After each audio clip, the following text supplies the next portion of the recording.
Welcome to the Scene Snobs Podcast. Welcome to the Scene Snobs Podcast, the 5th anniversary episode, October 6th, 2019 to our, and now we're on October 8th. Of course, we started that trend. We started on a Tuesday. We've always stayed on Tuesdays. We've always had an episode come out on a Tuesday ever since. And that's so for me, it was more logical instead of doing this Sunday to do it on Tuesday. So this is our 5th anniversary episode, and I'm so mind-boggled and crazy. Like, I swear to God, today was cursed. It really was. Seems like I was stepping on landmines everywhere, like kind of like shutting me down here, shutting me down there. Oh, I had to do this. I had to run over here, do this.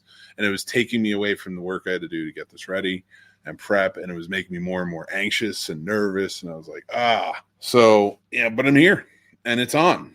And we're live and you're watching. And it's been 5 years. It's been oh my God, man. You ever just say something with the realization just hits you in the face with a brick?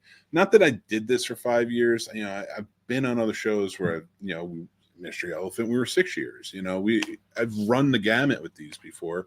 It's 3 years of Mario Likes Movies. So it's not like the 5 years is, but this is something I built after Mystery Elephant left. We left that and we separated. I wanted to start something on my own and run it how I wanted to, and celebrate movies I wanted to celebrate, and people and geek stuff that I wanted to celebrate. It's been 5 years of doing that, and it's been a crazy ass ride along the way.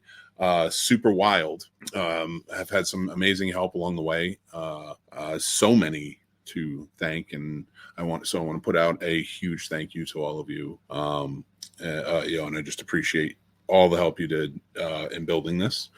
But I really want to take a moment in the first few minutes of this episode to with all this crazy stuff, I was always chasing numbers and wanting to do this or wanting to grow, not for any accolades or fame or anything, because I love this. I just love doing this. I want to make this my thing, what I do. And so I always try to work hard at it and build and build and build. And I've always hoped I've been more entertaining on the shows and kept things going, and you guys keep coming back. Built the Snob Nation community and so many great people that I've connected with over the years that have made this, out of all the craziness and all the insane things we've all been through, and for me personally, just like all the craziness over the last 5 years, that's just been so wild. It's got my head spinning even thinking about it. The joys, the traumas, everything in between. It's at here. I made it to 5 years.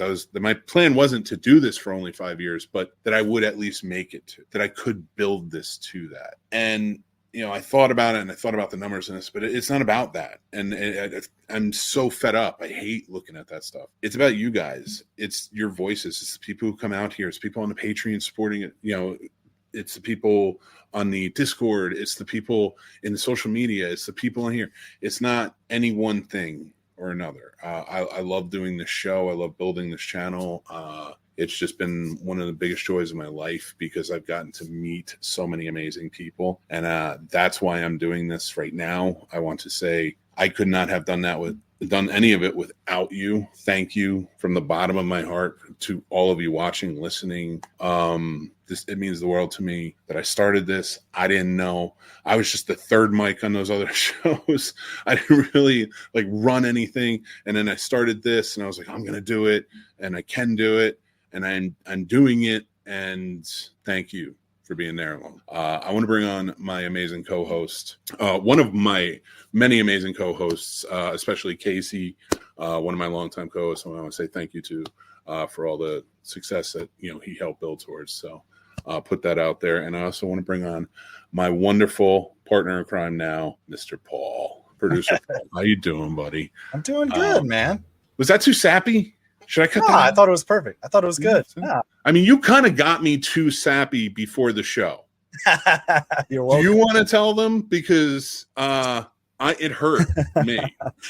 I might have made a joke to Mick, and Mick took it for real and thought I didn't know who Inspector Gadget was. And his ageism kicked in, and he realized fuck, I'm old. Well, you know what else? No, you got to start. First, you got to build a story, man. You got to get a little epilogue going. So, so Paul is like adjusting his watch, right? And he's got it up here, and it's like a peach color or an orange or it's orange. Orange. So it's like orange. So it reminded me. It looked like he was talking into it, and it reminded me. And I realized the entirety is probably muffled that I said that because I had my face covered. But whatever. So you had to. Like, he was wearing it. I'm like, he looked like Penny talking into her watch from Inspector Gadget, and I was like, oh man, that reminds me. And from Inspector Gadget, and he goes, "What's that?" And I'm like, I thought you didn't know who Penny was or that she had a watch. You don't know who Inspector Gadget is? And he let me go on for, I ranted for like what? Maybe like 2 minutes before you were like, I know who he is. Yeah. I know who he is.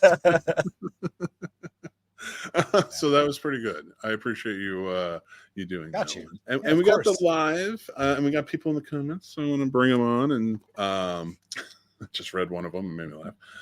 Good evening, my beautiful friends. Hope you all are doing well. Brian, thank you. Hope you're doing well, man. The Bull Durham himself hanging out with us. I look at my Godzilla fondly from across the room, and I appreciate it always. And Derpy, what's up, man? Thank you. What's up, Derp? Not you, Paul. The beard. Not even me. Just the beard. That's just the beard. I respect that. Good choice, Derpy. Hey, how you doing? Happy Snobiversary. Why nice? Thank you. God, I put snob on everything, and I didn't think Snobiversary. Where were you? Like, that's why you have Mrs. Scene Snob to help remind you of what's up. To remind me of what I didn't do. Yeah, because your producer does a shit job at it. So your Mrs. Snob is like, I got this. That's true, thanks, producer Mary. Paul. Find out what other words you can put snob on. Ooh. No. Hey Sam, thank you for watching. Jason's here. Jason's gonna jump down Jason? The Salem's Lot well that I sent us on. Is he? Heck yeah. Yeah. I'm wondering, and he says happy anniversary. Thank you. And they just celebrated this year 10 years. So go check out 3 Geeks Podcast. Congratulations, James. Thank you, James. Appreciate you. Go check out James too. He's awesome. And Turpy loves you. Turpy told you. And we have a lot of stuff. Dude, we should try that. You should have seen me when I hopped on without my shirt on because I wasn't dressed yet. You were. You're pretty sexy. This way. Use the other hand. Okay. We love you. Thank you for watching. Yes. Dude, I feel like we nailed that. And everybody listening, that was a heart. Aimed at you. Who got you? Who got who sapped? Oh, well, he got me wet, but I got him sapped. It's a give and take. Jesus, Paul. I missed that one, but I am. Oh, thank goodness. Happy 5 from Radar. What's going on? Radar. I hope you're doing good, man. Thank you, guys. And thank you from the Video Store Clerks podcast. They are awesome, too. I love being on their show. It's a great vibe. The whole thing is always fun. And I wish I could do it more, and I will. I do not have the time, especially in October. It's just every day. It's something. But you know what happened to me this weekend? What happened to you this weekend? I did something I haven't done in 5 years. Hell yeah. Started drinking. Listen, I don't drink that anymore. I'll have a margarita sometime. Like I listen, man, I don't. Here's the thing. We need to talk about you. This is going to be an intervention for Paul. It's a 5-year intervention. Oh, no, you're going to call me out. I'm going to exercise the demons in Paul today. Release him, Jack Daniels. Release him, Jameson. Oh shit! Does that come off as like Southern like evangelist? Yes. Release him. Yeah. Yes. I don't know. I was going for that. You should tap that Bible on your head while you're saying it, but yes. Oh my! Release this Guatemalan boy. I don't know why that reminded me, but I do want to say, I lived in Florida for a few years, and it just reminded me with everything going on, Hurricane Milton. Everyone, we wish you the absolute, like, with thoughts and prayers, the best. We're praying for you. We're going to, of course, donate to charities that will help and things. I want to try and actually with Helene and Milton now, see if maybe we can get a fundraiser going for Casters for a Cause. So That'd any be of my awesome. fellow podcasters watching or listening, head up the Scene Snobs. Let's get this going. Maybe next month. You're already in. Yes. You're already in. You're going to have to take the Yes. day off because that's going to be a long one. I'm like the towel boy. I'm always going to be there. Might not play. Oh, my God. Damn it, coach. I'm here. So if we ever, and I'm not saying we're going to, if we ever did, Jason's in. Sweet. Thank you. Thank you. Well, I don't want to assume. I don't assume I don't like to assume anyone wants to join in or do the show. Look, I didn't assume anyone wanted to be a part of the 5th anniversary episode, so I didn't ask anybody, and nobody offered. And I'm okay with that because for the 5 years I've been doing this, I don't assume. And I think most people think that I just hate them, and I don't, but I just don't ask for anything. You know what I mean? Like listen, it's probably a flaw. It's probably a huge mental health red flag or something, but I just don't. There's so many crazy things, but I'm not hateful. I'm not. After 5 years, I'm going to be a big old teddy bear now. I can relax. This past weekend, I got to relax. I got sick. I got a kidney stone, and it put me down. Yeah. So I was just had to relax, dude. I was just in bed. Something for the pet. Even when I had an infected leg, I still did a show. Right. After surgeries, in between surgeries, remember I was supposed to take off. Casey and I think Max from 3 Geeks were going to host that episode, and I still came on. Yeah. Not even, and like I swear to God, not for a controlling way. It was because I always said I want to do this for 5 years. I want to put it through. So I don't know. Now I feel like I'm talking too much about it. Now producer Paul is going to take over episodes when Mick's sick, and it's going to be a shit show. Enjoy. Oh God, what do you mean you're taking over? Oh, when I'm sick. Oh yeah. That's what I meant. You can. I ain't take it over like that. No. Oh, I did the 5 years. I'm not. The perfect attendance is over. We might even pre-record next week's episode, people. I'm sorry. It just is what it is at this point. I'm going to be very much a flake. There's going to be. I'm officially taking off the week of Christmas. Like I always do, but I don't. Right. We still record an episode. I still put out episodes for everything. Nope. I'm taking that week off. Sayonara. I love you all. However you're celebrating out there. And you can hang out with me on social media. I might game. I might start gaming. I might find time for gaming. That'd be awesome. It's like I reached 5 years of playing podcasting. Fortnite with you. Hell yeah. And first of all, it's not 5 years. At this point, it's 13 years of podcasting. But 5 years of the Scene Snobs Podcast, and I'm so goddamn proud of it. I love it. Hell yeah. My sister.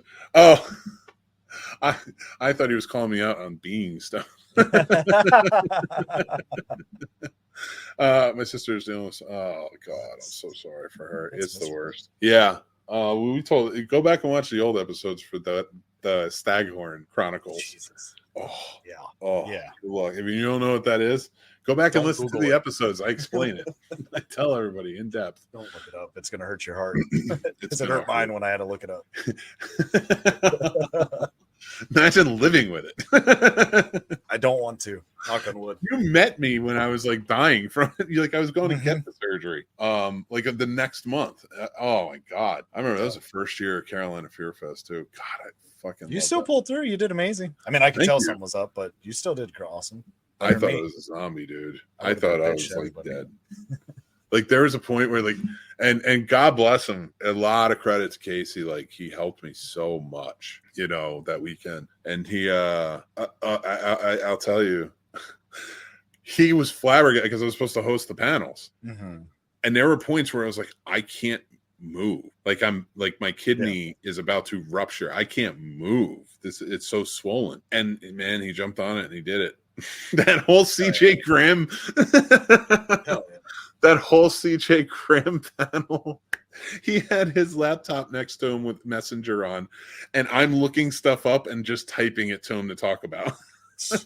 And it looked flawless. It looked good. It just looked like he had done his research. He's a great performer, an entertainer. So like, yeah, it just that was such a fun time. Well, and every year since, man, this past year, freaking had a great time. And they celebrated 5 years, and we were celebrating 5 years, and I think I'm on a little high over it. I think we're here now. I was so afraid something was going to happen and this show wasn't going to go off live, that like the internet was going to go out or something. Like I said, like I was coming down to do the show. I'm like, I got a lot of time. My wife's phone was on the table by the door, and she's at soccer practice with my son. So I'm like, now I got to race over to the park. I didn't speed in the park. In the country roads, I did. So, I did a little bit, but they encourage it.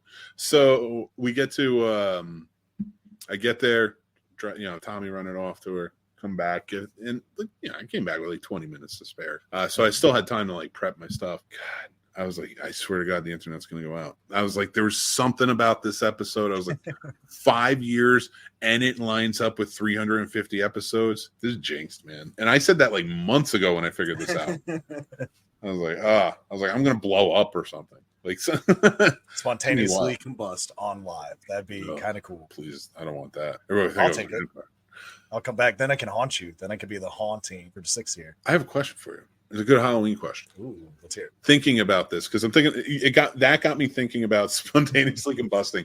First, it got me thinking about scanners. Then it got me thinking about the howling. Okay. The ending. If you hear my stomach grumbling, it's because I haven't eaten anything all day. I've been running. So the howling at the end when she changes on TV. Yeah. What supernatural creature, or it could be a cryptid, or it can be like a UFO, like what, like just some sort of other phenomenon type of creature, supernatural or otherwise, would you most like to see caught on camera first? Ooh, that's a good question. And possessions count too. Okay. But like I don't know how to prove it, but like there's definite proof in it, I think just because it'd be hilarious to see how many people ride with it is if they actually caught like a true reptilian actually turning into its reptilian self. Because then you got the hollow earth people going, you got flat earthers going crazy. Like it just opens so many doors where they actually have a slight truth base that I'm just going to sit back and love every second. So I'm going to go with that. I learned a lot about you, Paul, when you gave me your top 5 podcasts today. Learned a lot about you. All of it good. No, but conspiracy theory wise, it got me thinking. Did you ever see a TV show called Brain Dead? It only got 1 season. I did not. Mary Elizabeth Winstead, Tony Shalhoub, and I forget who else was in it. I was so mad because I loved the show. I thought it was smart. I thought it was funny. It was kooky enough, and it was about an alien invasion, and the bugs are like as small as ants, and they crawl into the people and take over. But it was like a comedic sort of take on it. Man, it was like, but conspiracy theory wise, you would have loved it. Okay. Like it would have been your jam for that. You know what I mean? It's because it's not quite reptilian, but like I thought that was an interesting element of it. Oh man, that's how I felt about Resident Alien. I love the whole thing where kids can see the actual alien, but the parents can't. I was like, that's a fun take on it. Like I enjoyed that part of it. And how crazy, Alan Tudyk, man, he really kills it in that role. It's so good. I don't want to give anything away, but I'm going to say, watch it if anybody hasn't had a chance to check that. It's so funny too. He's so funny in that role. Yes, son of a bitch. He just gets so mad. Oh my God. Why'd you have to watch? I kind of want to see what you're going to say about my weekend of debauchery that I know you're going to get me for. Yeah. First of all, this is just the prelude. Just like this is like I want you to tell your story before I give any sort of review of it. But I want to say this. When you told me that you were out drinking until 6 a.m. with your buddies, and of course I know them as well. Like I'm like, I remember, and I was like, it hit me, and it's weird because we must be kindred spirits in a way where you did that Saturday and the Sunday, right? Yep. Saturday night, right? Yeah. I'm sitting on my couch. Sun's going down. It's beautiful. Like we have nice, high windows, in the back of the house. And it not like a fucking greenhouse. Like we have 3 windows that just happen to be a little higher. So I'm sitting on my couch. I could see the sky, and I love it because we keep the blinds all the way up. Sun's going down, nice sky, the tree line, everything. I'm like, this feels so nice. I got my drink next to me. I got my sweet tea. And I was like, you know what? The kids are like up taking a shower in a bath or something like that. Mary's doing something. I'm the only one on the floor. I did something because I was brought back to moments in my past. I love blues music. I don't talk about it a lot, but I do. And I'm not any aficionado. In fact, when it comes to music, I am by no means an aficionado. I know what I like. I know like the surface level. I'm not like with music. I'm not like I am with movies. Like, right. I my wife does all that stuff. There's a lot of people. You know that stuff. Trevor. Oh, I can't eat. Oh God. Trevor so introduced me to not brand new songs, brand new genres of music. Yeah. Grindcore, vegan grindcore. That's what it was. Vegan grindcore, Brazilian death metal. And I listen to these things because I watch his stuff. So I'm listening to it and I'm like, this is real. Yeah. This stuff exists. And when I made a video about it, from some of our clips, it came back and there's so many people who are fans who were commenting. And I'm like, all right, cool, man. I was like, I don't care what you're into. Good for you, But listen, as long as anybody's if you're not hurting anyone, especially fucking children, I don't care. Dude, live your joy, man. Live your bliss. Pray to God, go for it. You want to put on a dress and read books, go for it. I don't care. I think everybody should be able to live life the way they want, as long as it doesn't hurt anyone. Jesus, man, that's who I model myself as. I'm stalling right now because I know you really want to tell your story. Oh, I don't even have a good storyline. No, I'm just kidding. No, so it reminded me. So like I would sit there back in the day when I get drunk with my buddies and we'd stay up all night. We would always end up on sunrises, just listening to blues, drinking, and just talking and smoking, having a good time. And I just sat back because I had that moment where I was like, I had my drink and I was like watching this guy and listening to blues music. It just felt so good. So when you said that the next morning, it made me jealous. Oh, it was nice. So tell me about your day. All right, so let's take it back about 2 weeks ago, you guys. Jesus first Christ, time I told Sturdy and Mick, did the same thing. Told Mick and Sturdy that I love them about 3 a.m. Sent a message on our group chat. I was like, I love you guys. I was feeling sentimental. That didn't happen this past weekend. Anyway, so what happens is Brian and I got off work because we're working at Spooky Woods this season. So we got off about 12:30 or 1. And Matt's awake, and we're like, okay, do you want to come hang out just for a moment? And he's like, yeah, I'll join you guys. And then Matt pours a drink, and I was like, well, we don't have anything Sunday. Okay, I'll pour a drink too, pour a shot for, Brian, whatever. And then all of a sudden it's like, all right, well, Matt's running upstairs real quick, and he's like, I'm going to use the bathroom. I'll be back. And you have two options with Matt. He's either going upstairs and not coming back, or he actually is coming back. That's it. There's no in between. That's just how it works out. So I was like, I'll give him about 5 minutes. Let's see what happens. He comes back. And then it was on to the races. Then we put on a mini golf or golf with friends. And then it was just nonstop yelling at each other, the screen, and ourselves, and putting down probably 3/4 of a fifth and just enjoying it. Then all of a sudden being like, oh, it's 6 a.m., you guys. I guess we probably should go to bed. And God damn, I miss those days, man. I don't want to get hammered. I definitely don't want to get hammered. Right. Because there was a lot of those times I had those days and I wasn't you're just having a good time. So it's not about missing that, but I miss those days. Yep. Where you're just, let's do it. Let's party. Let's watch some UFC, place dollar bets, and then get wild enough to try and run up a hill or some shit for money. Now, if anybody's watching is wondering why I switched to one of our designs, that was terrifying. I'm not gonna lie. It was amazing. That was such a Snobtober thing to do. Yeah. You said you wanted proof. You're getting ghosts. I don't want them. I said I'd be the ghost. I don't want it in my house. Mom, if you're watching, I need you to bless the house tomorrow. Thank you. Listen, you're not getting lizard people. You're getting ghosts. They're already there. They're already in the house. Oh my God, is that Gray's? So the reason I put the design up is because we were talking about drunk dialing, and that's my phrase right there. When I'm drunk, people are getting what's the strongest ship in the fleet. Friendship. And if you can't answer it, then you're not one of them. Damn, I knew I should have texted you guys something. That's what I'll do next time because it inevitably will happen. That's what it comes down to. That's where it's come from. Like most people just, I'll get texts. Like my buddy, I have to reach out to Joe, but like sometimes Joe will do that. What's the strongest ship in the fleet? Dude, let me ask you this: what is one of your most favorite? It could be any time. It doesn't even have to be one that exists anymore. But what is one of your most favorite inside jokes with a friend?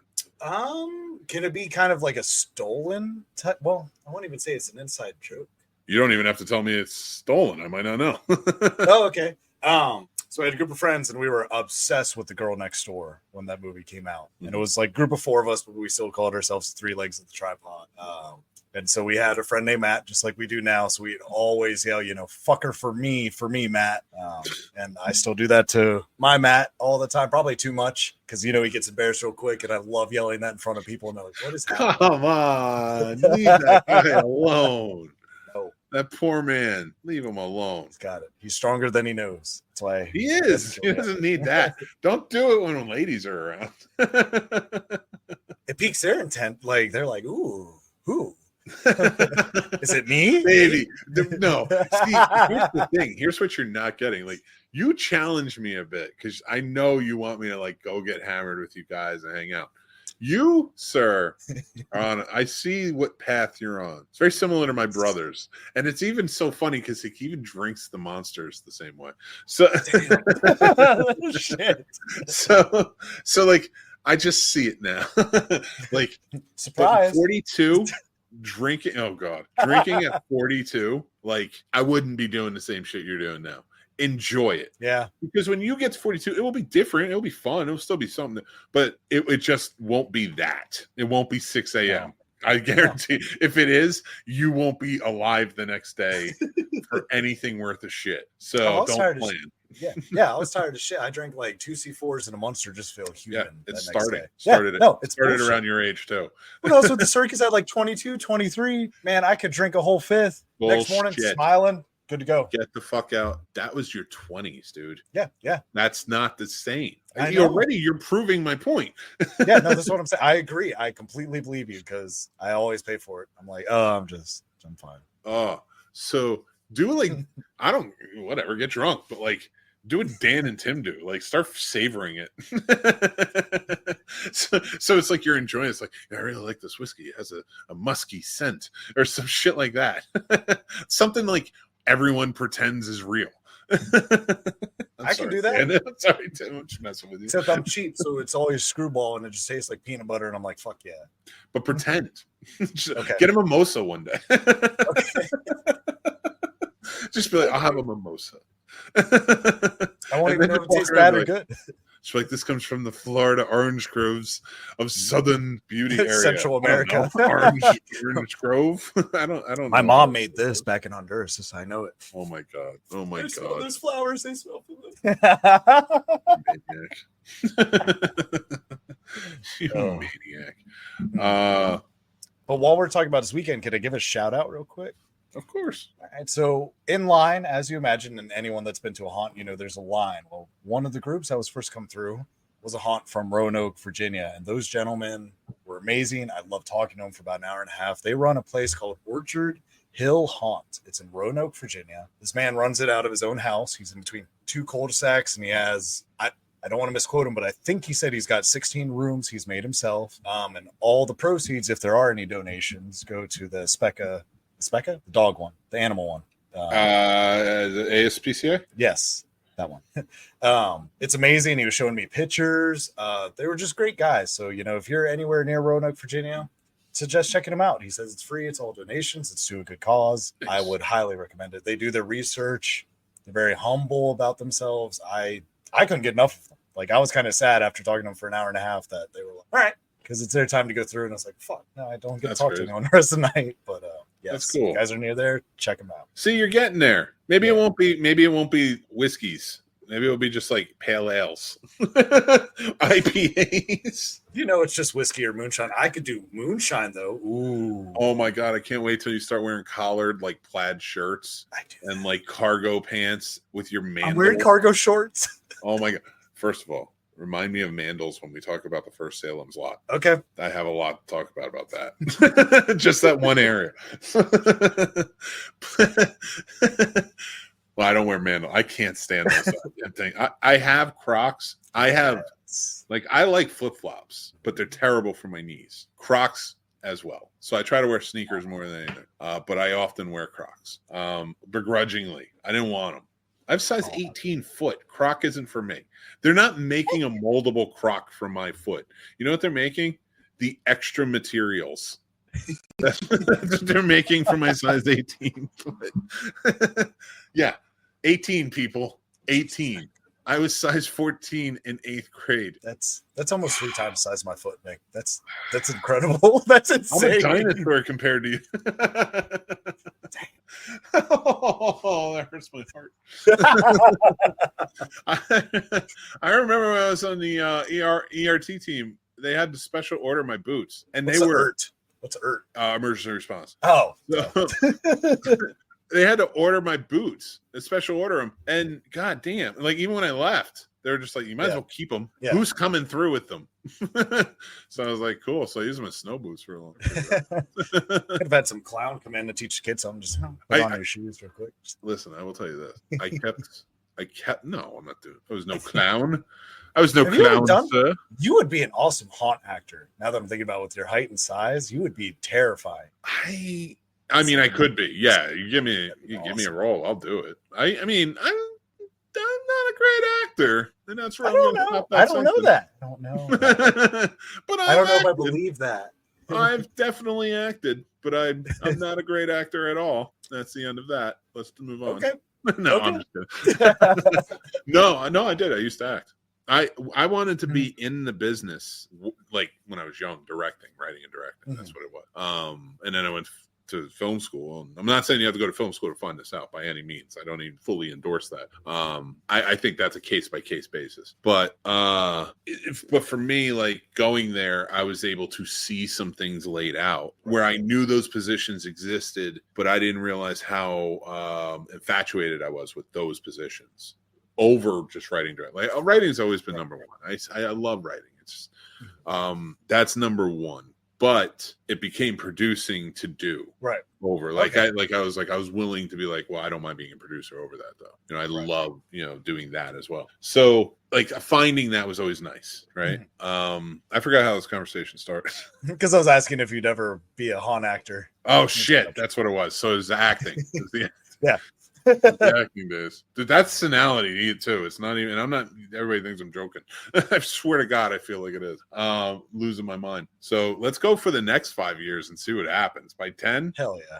Paul will be spoon feeding me. It'll be great. So fuck yeah. Oh my God. I'm gonna misery you just so you don't leave. That way we get to be together all the time. It's gonna be okay. Just don't turn me into Grandpa from Texas Chainsaw Massacre. Okay, how about Grandpa from House of a Thousand Corpses? No problem. Come on. I'll let you wear the Odin costume. Or no, he's wearing Loki. I'm sorry. Listen, Loki. One of them. Let's continue my story, shall we? Yeah, I dabbled in acting for a bit, and not just in my short films, but there's other stuff too. There's plays.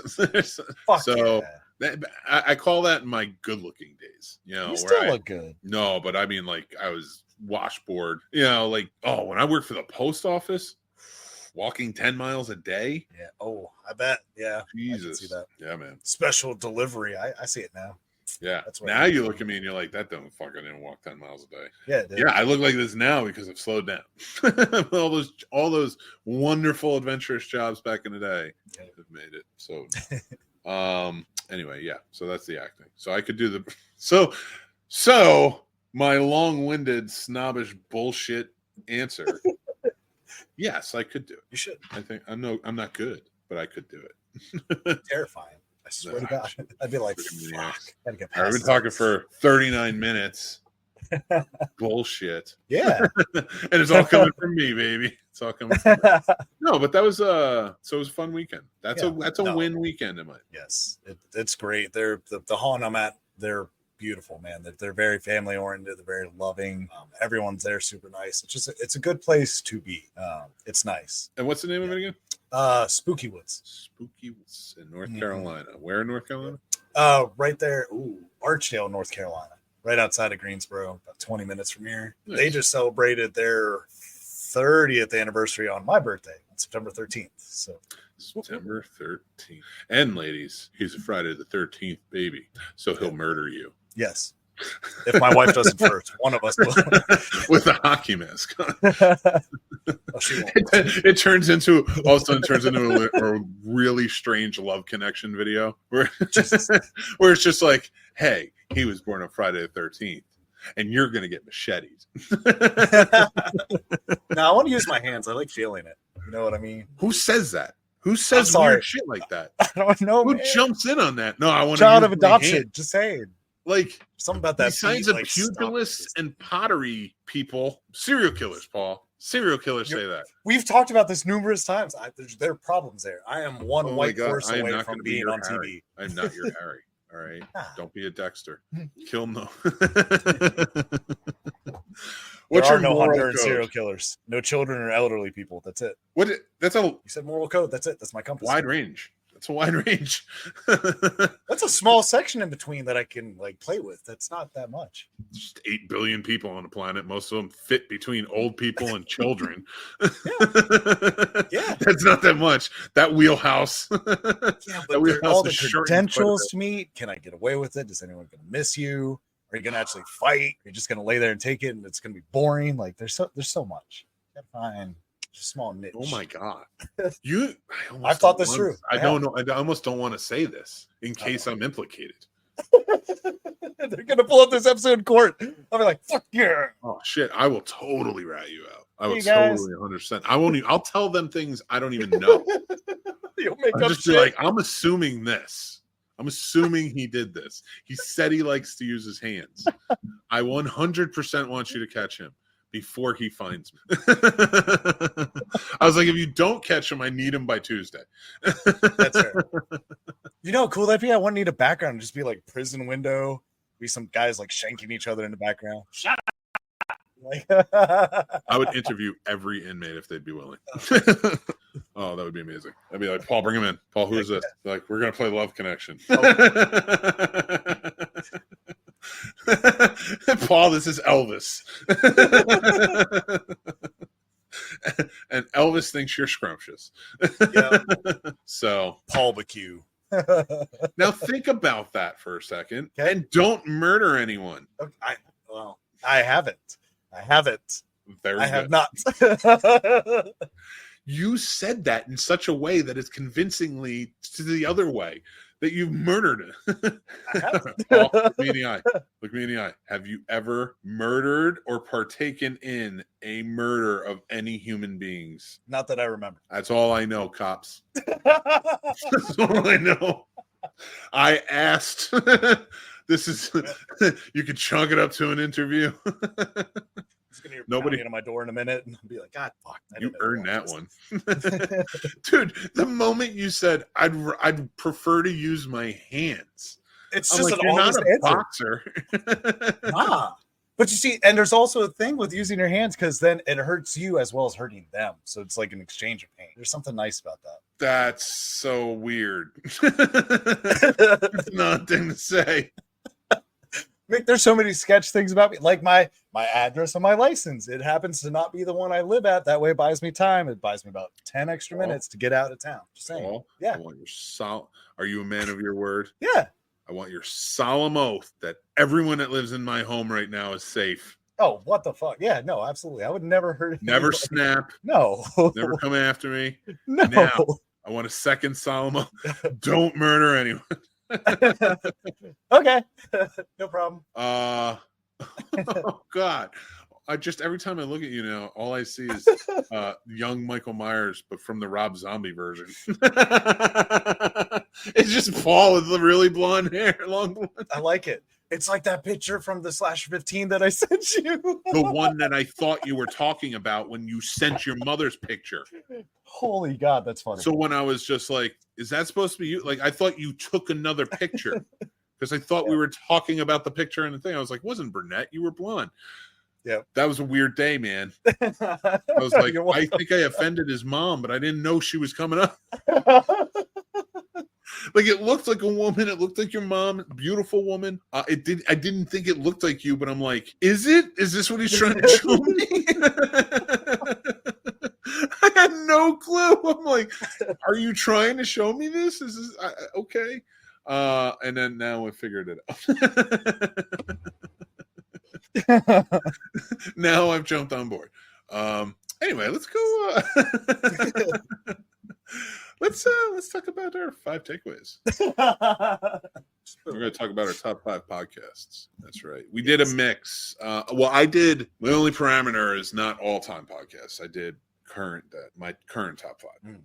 Because throughout the years there are some that have changed or ended and such that I adored and loved and I thought were great. But these are my top 5. We're going to start with our 5s. We're going to do it a little bit in a new format. So let me pull it up.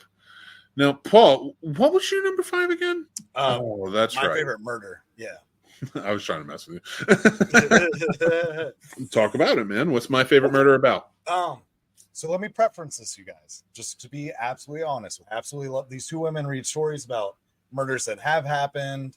Some people just write in stories of they've come across serial killers or killers in their lifetime. Really? Family has. Yeah. So they read all these letters and stuff, and it's really enlightening, most of it, and it's cool. They bring a lot of attention to Eskimos and a lot of those murders that don't really get talked about out there, or failure of justice for those people, and I think they do a great job. With that preference, I listen to podcasts just like I watch movies to get out of politics. So if it's an election year, they will spend the first 25 minutes of an episode ranting about anything going on, and for me it sucks. So like, yes, they are my number 5 and overall listen to, but like this year, like a couple months ago, I had to kind of stop listening to their newer episodes because it's all blah blah blah blah blah, and I'm listening to y'all to get away from it. I like what you actually do and your stories. Those 2 women are hilarious. So when they do that, it just kind of ruins it for me. So that's why I just want to preference that, you guys, just so you don't listen to like the most recent episode. Then you're like, you said it was about murder. This is about politics. Like, what the hell is this? Like, no, go back. Or if it's okay and you're fine with listening to that, listen to it. I just want y'all to know. There you go. My favorite murder is number 5. My number 5 is Horror with Sir Sturdy. Now, I'm sure some of you are like, well, he's like one of your best friends. I was like, yeah, I know, but it didn't start out that way. I actively sought this dude out. I wanted him to originally be on. I was such a fan of his show, which I found him during the pandemic. He's been going years before. So I watched the show on YouTube, and then I started listening over the year. And the thing I love about Horror with Sir Sturdy, for anybody who doesn't know or hasn't seen him on one of our shows, or me on one of his, he does a show that just explores horror movies in a way that, unlike anywhere else I'm seeing. I'm not saying other people aren't talking about the same movies, but for the most part, it's even I produced a horror show, and it was the same bullshit that everybody else is doing across the board. They're talking about the same shit.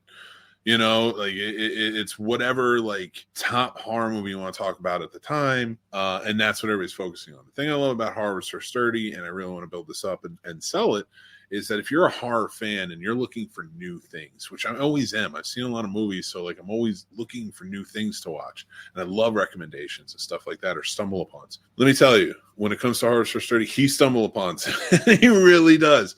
These horror movies, I found so much stuff, good, bad, and everything in between, that is just, but I'm glad I watched it. I'm glad it was new adventures and stuff like that.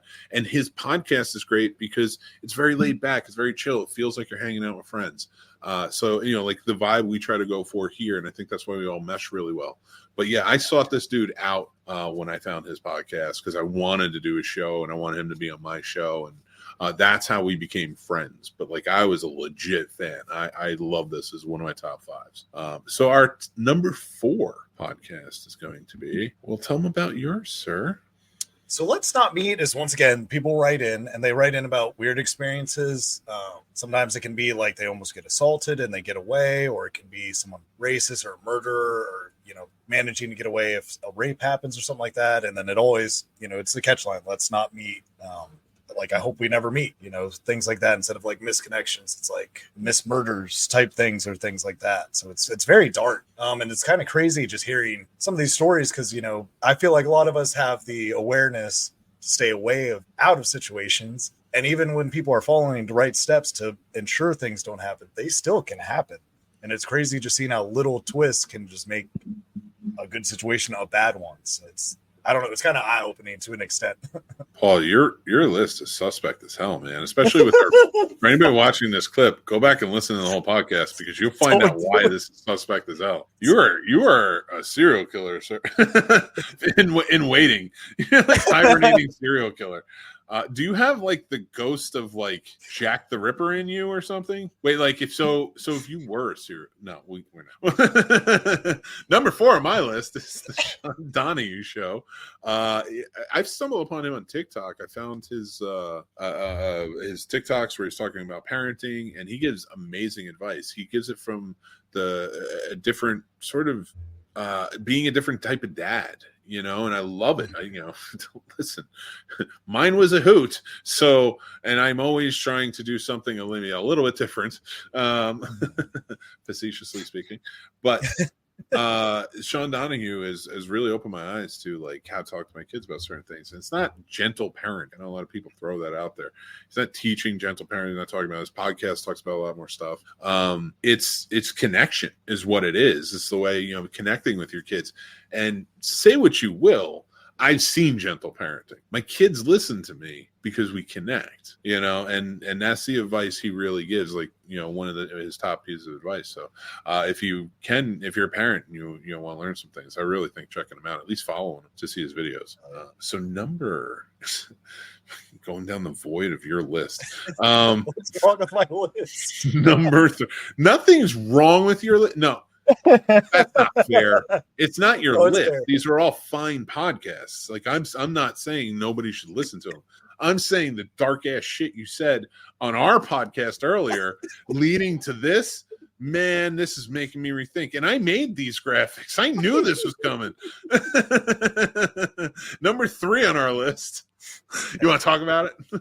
Yes, those conspiracy guys. They are hilarious. It started with 2 gentlemen originally out of Ireland just talking about American conspiracies. It's funny how much they make fun of us and all this shit and the crazy shit we do, and even them talking about Irish heritage and just some of the things we have that they don't, such as they brought up condoms for one of their earlier episodes. They didn't have them till I think they said like 98, which blew my mind. Something like that. Yeah, because the Catholic Church, how well instilled it was, they weren't allowed to. They had to like import condoms, like specialty buy them. Yeah.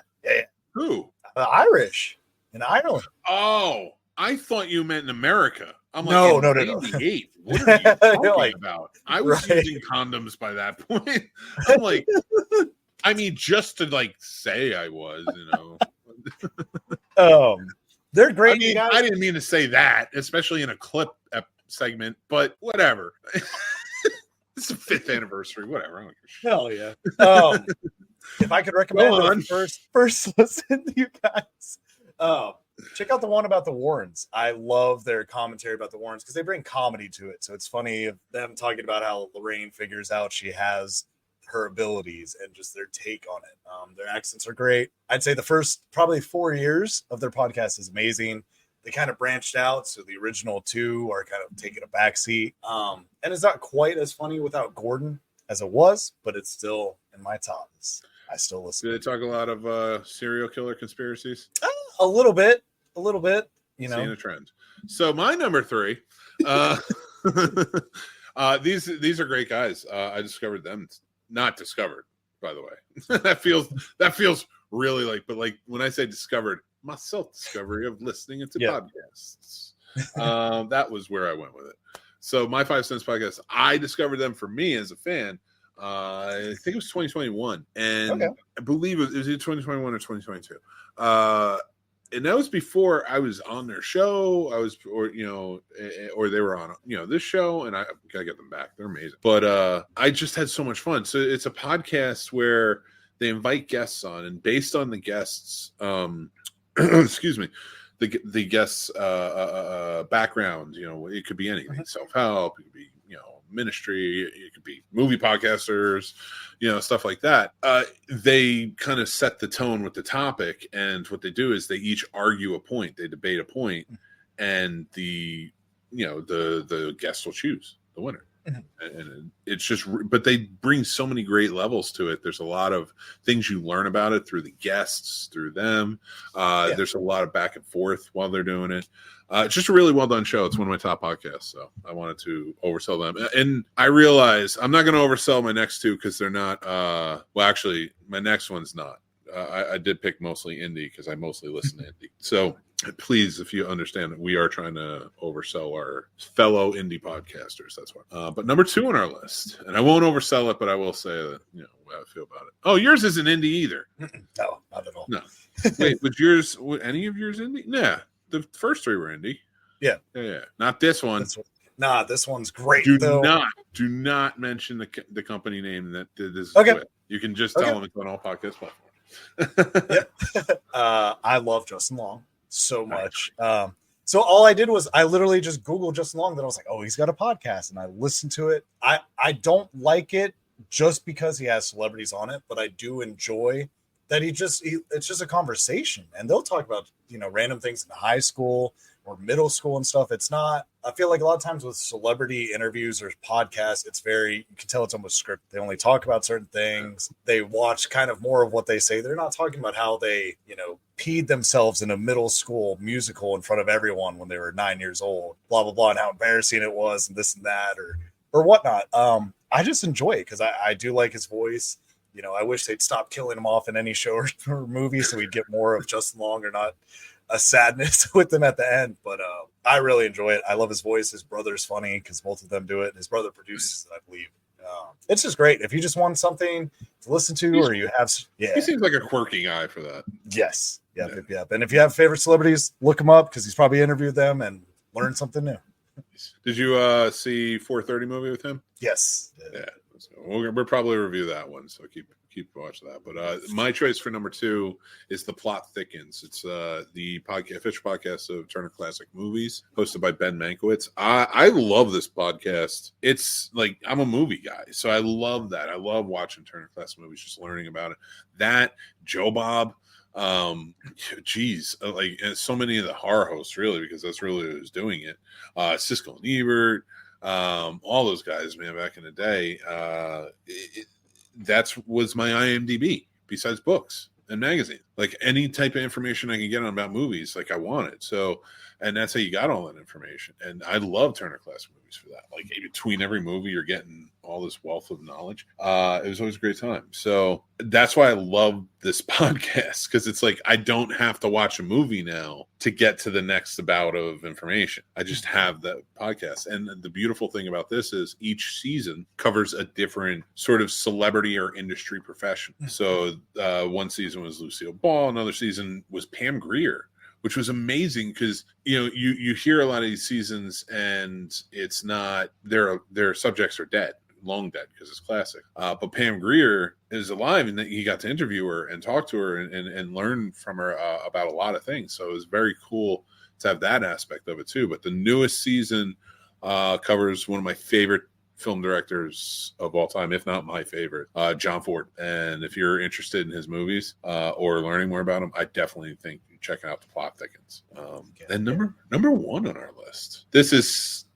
I think mine is indie, but I don't think yours is, and that's yours is Bad Friends, and mine is Double Posted, which is interesting that we went with this for number 1, both because they're friends. It seems like friends hanging out and talking. Different type of subjects, but that's sort of what they go with. But why don't you explain Bad Friends for everybody? So I love them just because they're always in a good mood. They get me in a good mood. They're great for car rides or just while I'm cleaning or whatnot. They remind me of my friend group because we're not going to mention who's who. You can figure out the roles on your own, you guys. But one of us can sometimes be a hothead. One of us is over dramatic, and we go back and forth all the time. So it just reminds me of just hanging out with the friends because it's all out of love. But they go in deep on each other and other people. And it's typical Saturday night with the boys, which is awesome. Andrew Santino's. They're both funny on it, and they're both very good together. But yeah, Andrew Santino cracks me up though. He's a trip, man. He's a ginger Matt Branch. I swear to God.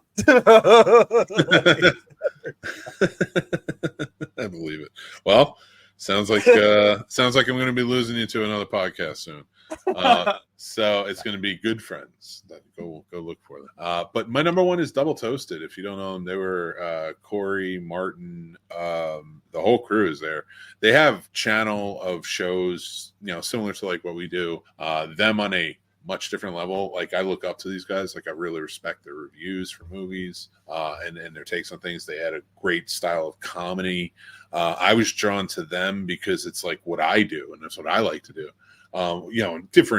Very different, of course, because everybody has different ideas, but it was like the style and the vibe, like it felt really good to watch or listen to these guys because it just feels like everybody's welcome. And that's like kind of what we go for here, even though it's the 5th anniversary and no one showed up. I told you I was going to bust balls on that. But that's the Double Toasted, man. If you haven't had a chance to check them out, they have a slew of shows, but they do have the Double Toasted podcast. You can go check them out. But I really do enjoy all their stuff, really. But that's our list, everyone. That's our top 5 podcasts for our takeaways this week. And you know what? Let's we're kind of running a little long, so we're gonna get started on our reviews. Thank you for watching. If you're watching the clip, go check out the full show. We're gonna start with Joker. I wanted to kind of cover this Joker Folie. Paul, have you seen the first one? The first Joker? Yeah. I assume you did because you basically wanted to live it in the early part of this podcast. I assume because that is such an. I'm not saying you're an incel by any means. That's not what I mean when I say this. But like that's such an incel movie. I could see you being generated by it, like wanting to kill people. Like it got the incels all revved up. So you're like, yeah, I'm gonna drive my taxi with my army jacket and my mohawk, take care of business. If you don't understand that reference, I swear to God. Like I haven't seen Taxi Driver. Get the fuck out of here. Damn right. I know you've seen Taxi Driver. We talked about it in the first part of the episode, even though we didn't mention that movie. I was scared to fucking implicate myself anymore. No. All right, let's move on. Let's move on to another psychopath. So Joker Folie follows the Joker movie from a couple of years ago. Listen, the first Joker movie, just give a quick review. I wasn't a huge fan. I knew what they were building towards. I understood it. I got the themes. I was just kind of like, whatever. And it wasn't the purest comic book fan in me or anything. I don't. They made Jack Nicholson a Joker that basically was Joe Chill. Whatever. I can get past it. So. So this wasn't a big problem. I just thought it was not a movie that I really enjoyed. I'm just like I understood the point, right? But I thought, and I think what happened was the response to the movie. I was like, this is becoming, and it was not. That movie spoke to many different groups, not just the incel groups. Because I talked to other groups where they're just like, I identify with that. I'm like, what? And listen, Paul, I know what you're thinking. We all know from the beginning of the podcast what you're thinking. We know where you're going. But it was the idea. It was the idea of who he was becoming. Which is, no, I'm above all this. Like, you serve me. You cater to me. Especially like how he was treating women and how he treated others and stuff. Like, he couldn't be overpowering on these other guys, so he was overpowering on kids. He was, overpowering on women and such. So it's just very. It was a good movie, and I know I'm not using the right words, but whatever. I'm a little stoned. But but this movie, you get into it, and I was like, I didn't love the first movie. So this movie, I'm like, check it out. Whatever. Mm-hmm. I have a theory about this movie, Paul. Okay, let's hear it. And before I talk about this theory, I want to hear what you think about this. So I gave it a good rating for the most part. They lost a lot of points because I don't know why it was pushed so hard to see it in IMAX. But it was pushed hardcore around here at the Regal Theater. Like, you have to see it in IMAX. That had to be a choice from the theater. It had to be, because I couldn't see one scene where I'm like, this probably would have looked better on a better screen. Fucking absolutely not. So you lost some points there. I don't like false advertising. Even though I love musicals and I absolutely love Frank Sinatra, you need to let people know this is about to be an 80% fucking musical, because they weren't prepared. Like Matt was not prepared. He hated this. mainly because he was like, I don't mind a musical, but I would have liked to know it was going to be a damn musical for almost an hour and a half, and it wasn't even good music for him. And I mean, I do agree with that. I don't know why. I assume it had to be because they got Gaga and they were like, all right, let's make it singing. I didn't like her as Harley. I didn't care for her. I still thought the performance Joaquin Phoenix put on, though, was great. I love the filtering they did, the shot angles and everything. So that's why it still got a solid rating from me. But I think unless you're into cinema, not just movies, but into cinema, you're probably not going to like this like a majority of people. But I think if you're into more things than just essentially, you know, what's right before you, you will at least appreciate this movie. No. But yes.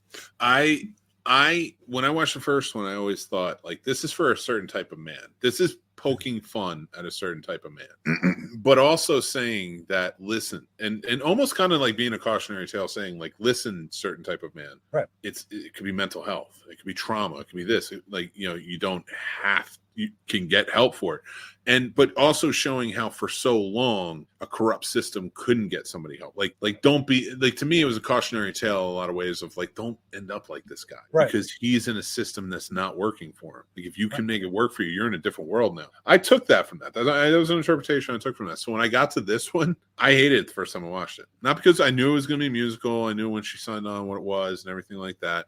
Again, I was like, I don't care if they turn it into the Joker. Yes, I heard about the leak of what happened, and I wish I didn't. Not because I thought it was surprising, but because I just didn't care. Like it didn't affect me in that way. And then so I watched the first time, and that rating would have been a 2. And I'm going to put our ratings up here now. We both gave it a 3. Now I gave it an extra point, and here's what I gave it an extra point for: my theory. And if it's ever dispelled, I promise you, I'll stop. But I think that this movie is completely made by Todd Phillips to troll everyone who misinterpreted the first movie. To everyone, like, this isn't a good movie. It's a bland movie. It's kind of boring. I got why they're singing and there's no music behind it and they sound terrible. Even Lady Gaga singing with no fucking mics or anything like still sounds good. Like it wasn't great, but it like still sounds good. You don't have to like her. I'm just saying her. She's got a nice voice. So I do like Gaga. I loved her in Star Is Born. I liked her in this because she was exactly what she needed to be. That smack in the face. Like everything that Arthur goes through in this movie is literally batting down his behavior from the last movie. And then even when they get to a point, and I don't mean to, I'm not going to spoil it, but even when they get to the point where like he builds it back up and the Joker is back and it's full confidence and all this, he gets knocked back down in a very horrifying way. That like again is another thing that's just showing him trying to make this man who thought by being this crazy persona, whatever it is, gave him unlimited power. It was completely stripped of it and completely made to feel and pathetic the whole time until they finally, at the end, there's a twist to it. I'm not going to share it, but he's not even what they say he is what I'll say. And you find that out in a really weird way. So that being said, I gave it an extra point because I really feel like Todd Phillips, in my theory, made this to say F you to the people who misinterpreted the first movie. And we're like, no, this is the way it needs to be, man. He's right. You know, like people pushing us around and taking our rights away and all this. And right. And like, so when they did that, he was like, all right, you want to be pathetic? I'm going to show you what pathetic is. And that's what this movie is. And here's the funny part about all of it. They didn't see it. Yes, a lot of people didn't see it. But overall though, I will probably watch this again, more to maybe dissect it a little bit. But it isn't a great movie, and there's not a really good story to it. And I would fast forward through the music. But overall, I like the subtext, the themes and stuff, and that's that. So let's get to the horror, because I know that's what you're at. So we're going to be doing something special tonight. Thank you for watching that review. Let's get on to the next review. We're going to be talking about right now. We're going to review 1979 Salem's Lot. We're going to kind of push through these a little bit to get to the new one, the 2024. So what we want to do is we watched all of them, all of the movies, 79, 2004, 2024, which consequently is pretty awesome because in 79 you get Salem's Lot. Exactly. 35 years later, you get Yeah, 79 to 2004. 25 years later.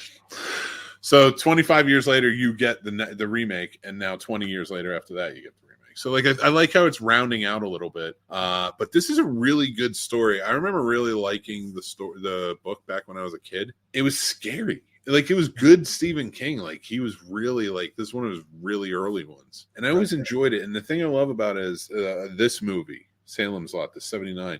It does such a good job of encapsulating all of the elements Stephen King loves to put in his books, and that's the community. You know, all the inner circle like dealings and things like this, and the rumors and blah blah blah. I love that aspect, and the movies that really like capture that in them. I think do well.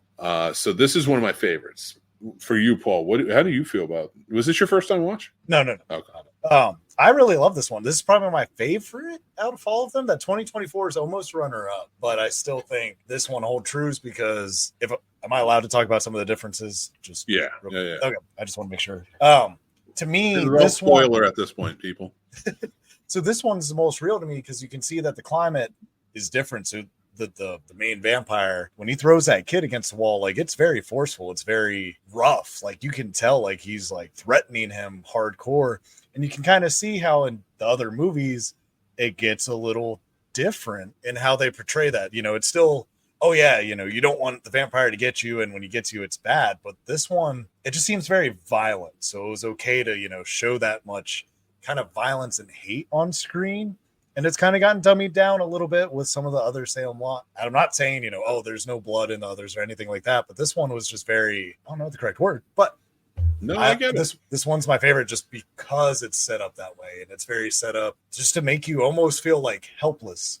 Because you're like, yeah, I could take the vampire next door. Then it's like, no, I couldn't. I could not. Dude, I did. I really enjoyed this movie. This is probably my favorite of it too. I mean, we both gave it a rating of 4 out of 5. It holds up. I didn't watch it until the 90s when the VHS came out and you got to 2 VHS tapes. And even like with the 2004, it was 2 DVDs, and I have the DVDs. So, I like all versions of this. The 79 version is actually the first Stephen King adapted miniseries. Okay. And now, if you know anything about Stephen King, he's had a lot of those.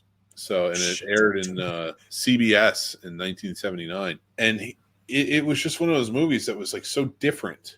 You didn't like, I'm not saying they didn't have horror-esque movies or horror movies even sometimes as TV movies or miniseries, but not like this. This was pretty scary. Kids were involved, things like that. This was a whole new element. And they did such a great job with it. I think, in my opinion, story-wise, this is the best version of all. That might change. But yeah, so I did like this. Let's move on to the next one because I don't want to get bogged down on any individual one except the new one. 2004 Salem's Lots. I'm super excited for this one. So I like this version. I liked this a lot. This is one I remember when this came out and I watched it live. I thought it was well acted. I thought it was well adapted from the original and the book.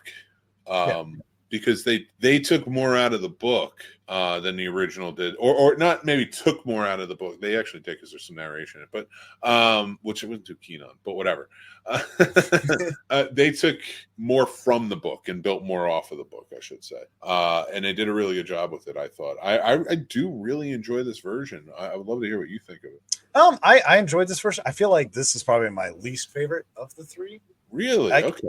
And I think it might just be, I mean, I did just rewatch it, but I think even at that time when this one came out and the reruns that they would do on TNT of this, I just didn't care for it because they kind of lost me in the story. Like the original Salem's Lot, I could watch that at, say 9 to 13 years old and still enjoy it. But this one, it felt talkied for whatever reason. So I got you. It kind of lost. Yeah.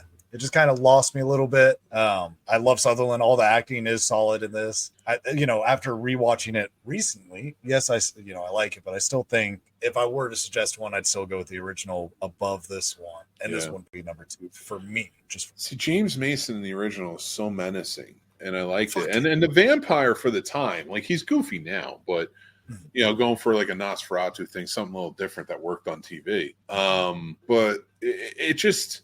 this movie had such great villains. Donald Sutherland as Straker, and even changing it up from the monstrous look, which we go back to in the 2024 version of Barlow, to Rutger Hauer. Right.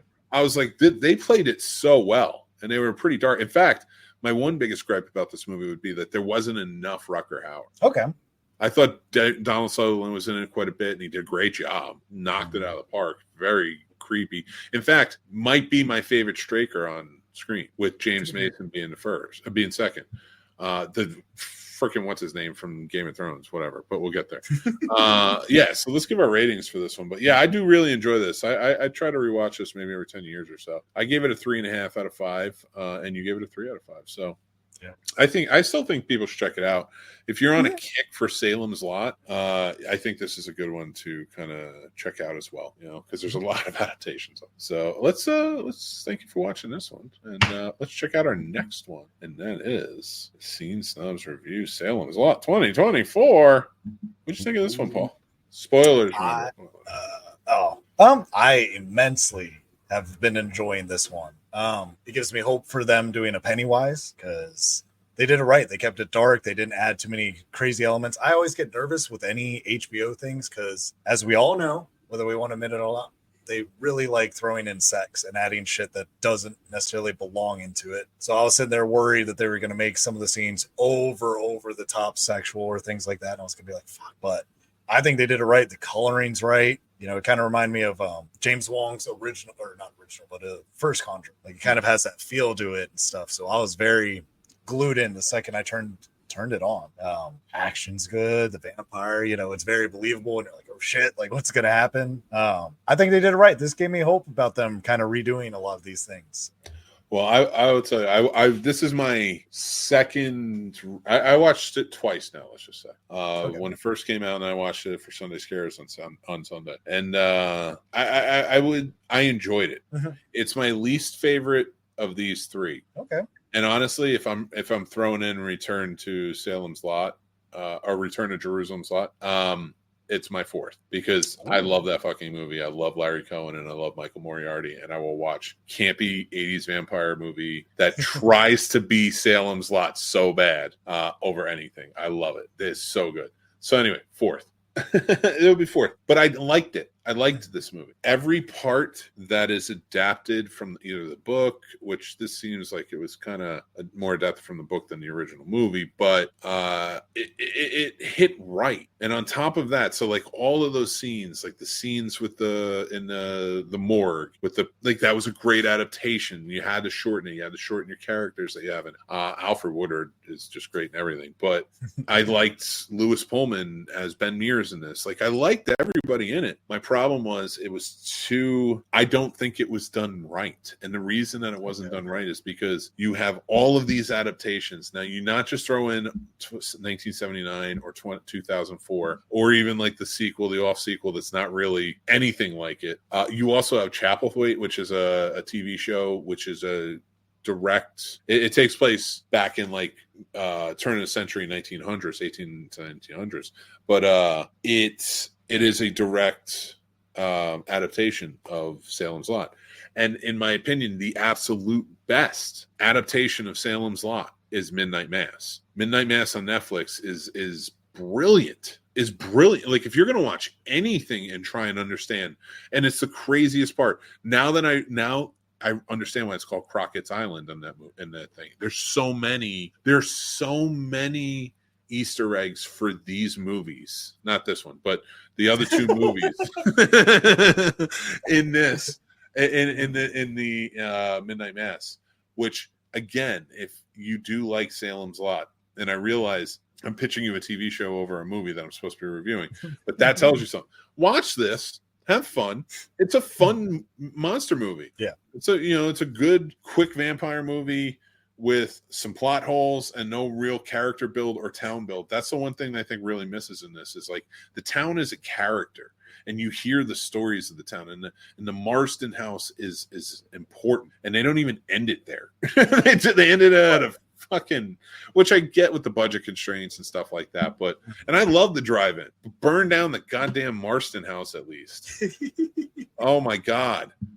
Anyway, yeah, let's give our ratings for this one. Yeah, so I gave it a 3, you gave it a 3.5. I do say check it out. I think if you're a horror fan, you'll really like it. Yeah, check that out. Let us know what you think. Sound off. We would love to hear it. I did like it. It's just anything after Midnight Mass just isn't the same. I love that it wasn't a direct rip. It wasn't a direct rip. It wasn't a direct adaptation because it couldn't be. He made up his own shit, and it's somehow the best. Yeah. No wonder he's directing Dark Tower. Dark Tower is going to be better than Stephen King wrote it when the show comes out. I believe so, that about that Mike movie Flanagan. sucked. You can't count the movies. King had nothing to do with it. And they didn't adapt it right. And don't worry, when the show comes out for review, we're not watching the movie. Here's the funny thing. I didn't read the books, and I didn't mind the movie because I didn't understand it. Definitely understand that. Definitely get it now. And yeah, robbed. I'll just say that. But thank you. That's been our review of all the Salem's Lots and our comparison. But let's talk about mixed movie pick from 1925. That's right, everybody. I went with a silent picture for Halloween. It's Snobtober, and I brought Phantom of the Opera from 1925. Beautiful music, great acting, great story. Check it out. We have classic film review coming out this week. Check it out. Let us know what you think. Sound off in the comments. Share it out. Tell people about it. We appreciate it. But that's it. My mixed movie pick is The Phantom of the Opera from 1925. Of course, this month we're going to be talking about horror movies, classic film reviews, things like that. But yeah, I'm super stoked, sir. But I want to thank our sponsors. Thank you to all our sponsors of this video: Entertainment or Shopify, Sticker Mule, StubHub, Skillshare, and Noom. All my links are down below in the description. Please go check them out. We really appreciate you guys for sponsoring the show and hanging out with us.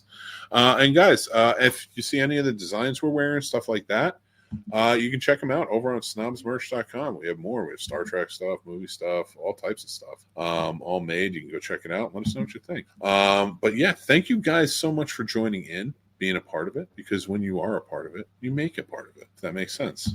We are doing a giveaway, by the way. As you can see, the Beetlejuice popcorn tin and cup right behind me. All you have to do is join up. We're going to be doing it on October 31st. I'm going to do a quick live spin the wheel for the 2 names. 2 lucky patron members, either free or paid tiers. So go head over there, and we appreciate everybody who's been signing up and stuff like that, and even the paid tier support. There's perks for everything. You can get our newsletter, stuff like that over there. But we have tons of stuff. But we are doing a giveaway. 1 lucky winner is going to win the popcorn tin, and another lucky winner is going to win the cup. Thank you guys so much for being a part of it and supporting us over there. And I want to say thank you for 5 years of just support and being around and being part of Snob Nation. And I love you guys. I know we went long today, and I appreciate you staying the whole time. But yeah, Paul, what do you guys say, man? Hey, you guys, make sure to keep listening. Keep loving the magic of movies. Keep listening to us. Thanks for letting me be a part of this last year of your 5 years. And I look forward to the next 5 years. Yeah, man. Hell yeah. I just thank you so much, all of you, for being a part of it and connecting with me and supporting the Scene Snobs. This has been amazing. And I just truly, from the bottom of my heart, appreciate it. And I do mean it when I say we love movies, and we know you do too. So join us, Snob Nation. Thank you, guys. I love you. Remember to be kind, stay spooky, because it's that time of year, and take care of yourselves.